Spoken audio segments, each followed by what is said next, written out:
ngayon. Hello, Abby. Magandang araw sa iyo. Gaano kataas ang record na naitala sa Alaska? Bert, naitala ang all-time record para sa pinakamainit na temperatura sa Dead Horse, Alaska matapos umabot sa 89 degrees Fahrenheit ang temperatura bandang hapon noong August 6. Ang huling all-time record sa lokasyon na ito ay nasa 85 degrees Fahrenheit noong July 13, 2016.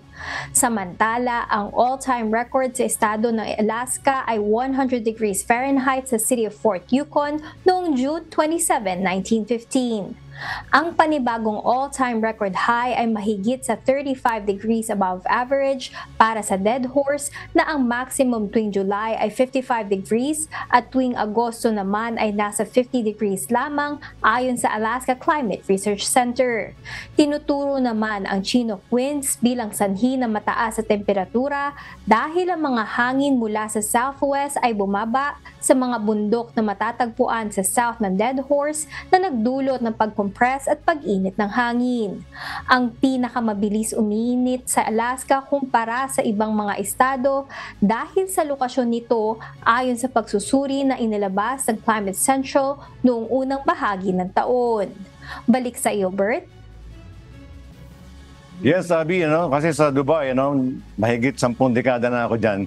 Nakakaranas ako talaga ng mainit na temperatura dyan hanggang 50 degrees Celsius. Ito kasing 89 Fahrenheit is 36.67 degrees Celsius. Abby, bakit nakakabahala na tumaas ang temperatura dyan sa Dead Horse?